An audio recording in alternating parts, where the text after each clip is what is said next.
You've gotta be kidding me. That's exactly what I muttered under my breath the moment I caught her again, and by her I mean Karen, the self-proclaimed queen of our HOA, the woman who thought the world revolved around her and that every neighbor was somehow living just to serve her whims. And this time she wasn't trimming hedges she didn't own or yelling about garbage bins being left out too long. This time she was in my pool, splashing around as if it were her own personal resort. Now let me tell you something.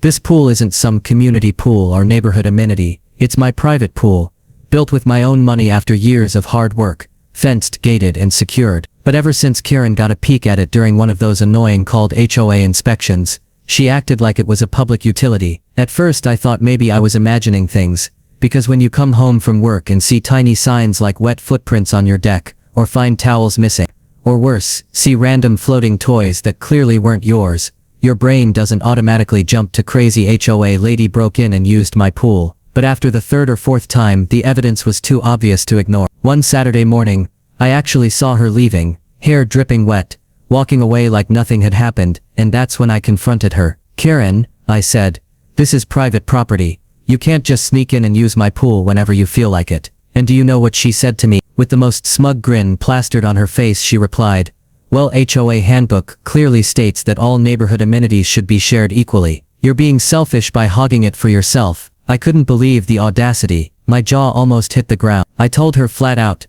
"This pool is not an HOA amenity. It's in my backyard, on my property, built with my money. It has nothing to do with the neighborhood." But she just smirked, adjusted her oversized sunglasses, and walked away like she had just won a debate. That was the moment I realized words would mean nothing to her, because Karen twisted every rule, every guideline, every technicality to suit herself, and she truly believed she had some divine right to everything she wanted. I tried everything.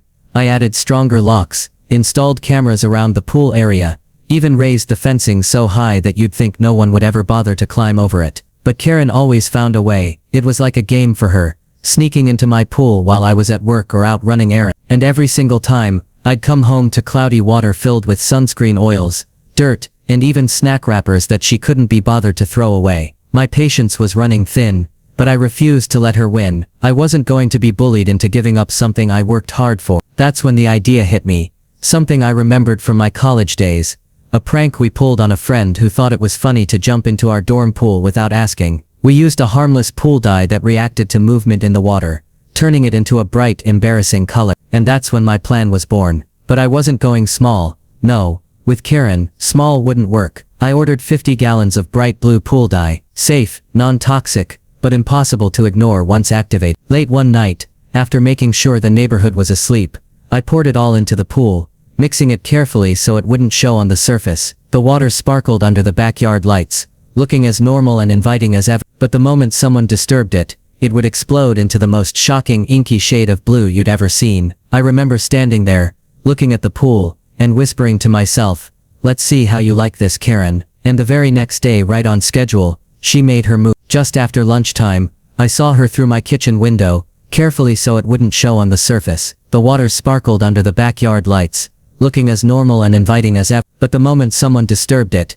it would explode into the most shocking inky shade of blue you'd ever seen. I remember standing there, looking at the pool, and whispering to myself, "Let's see how you like this, Karen." And the very next day, right on schedule, she made her move. Just after lunchtime, I saw her through my kitchen window, strutting across my yard like she was walking a red carpet. She had her oversized sunglasses on, a loud floral swimsuit, and a beach bag stuffed with snacks and drinks, like she was heading off to Miami Beach for a day of fun. Without even hesitating, without even checking if anyone was watching, she dropped her bag, climbed the steps and dove right in. The splash was loud enough for me to hear from inside, and within seconds, the magic happened. The pool around her started glowing, the clear water instantly swirling into a deep electric blue, spreading like a cloud, until the entire pool looked like an oversized tank of ink. She screamed, flailing her arms trying to wipe the color off, but it was too late. Her swimsuit, her hair, even her skin, it was all tinted blue. She looked like some sort of real-life Smurf,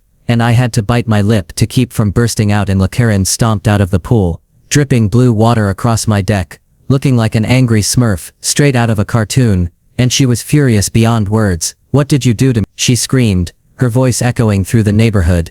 But I stayed straightest face I could manage. "Did you really break into my pool again?